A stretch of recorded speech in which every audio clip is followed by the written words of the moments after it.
Fan fan বন্ধ করে দাও। ফ্যান শব্দ শুনতে হবে।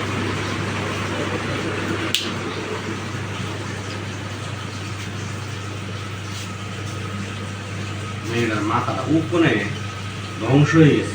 না তোমার মেয়ে তো আমার দেয় না পরিষ্কার করতে। আমি ওই দিন মাথা শ্যাম্পু করছি, শ্যাম্পু করিয়া তারপরে কিছুক্ষণ ভিজায় রাইকা তারপরে আমি চিকন সিরুদিন দিয়ে আশ্রয় দিয়েছি, প্রচুর পরিমাণে উকুন আসতেছে। কিন্তু তোমার মেয়ে আমার আম্মু এবার সারও নাও, আমি জেলে যাই। পরে গেছে রাগ করিয়া। না এটা তো করা যাবে না মো। আমি রাগ করে চাই না। হ্যাঁ মিথ্যা বলছো, আমি দেখছি, আমি তোমার বলছি তুমি ওইদিকে যায় দাঁড়ায় রয়েছো না। আম্মু এবার সারো, এবার সারো আর না।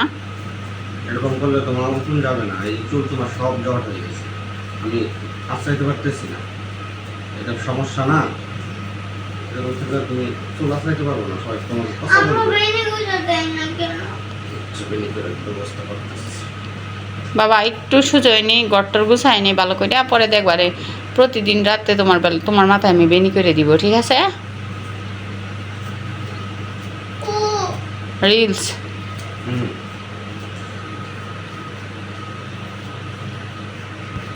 পরে আমি ডিলিট করে একসাথে করাম। 2 সেকেন্ড 10 সেকেন্ড 5 সেকেন্ড এভাবে করবো। 15 মিনিট এক করাম। সেটা তো করলে তো হয় না, বুঝো না কেন?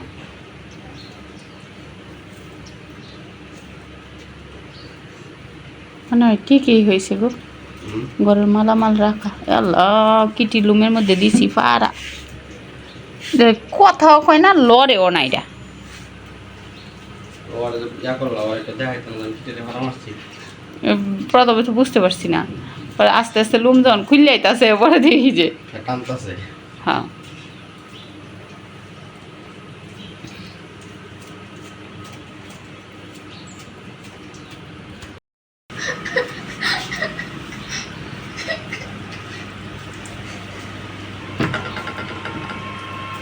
সকালবেলা উঠা মাথার আশ্রাব আগে। দেখছ, আমি ঘুম থেকে উঠে দাঁত ব্রাশ করে তারপর মাথা আশ্রাইছি, ক্রিম লাগাইছি, সব কিছু করে তারপরে বেরিয়ে। তোমার দিন তুমি লাগে জান দাও। ও মামা মামা তোদের জন্য মশ্চারাইজার আনছি না।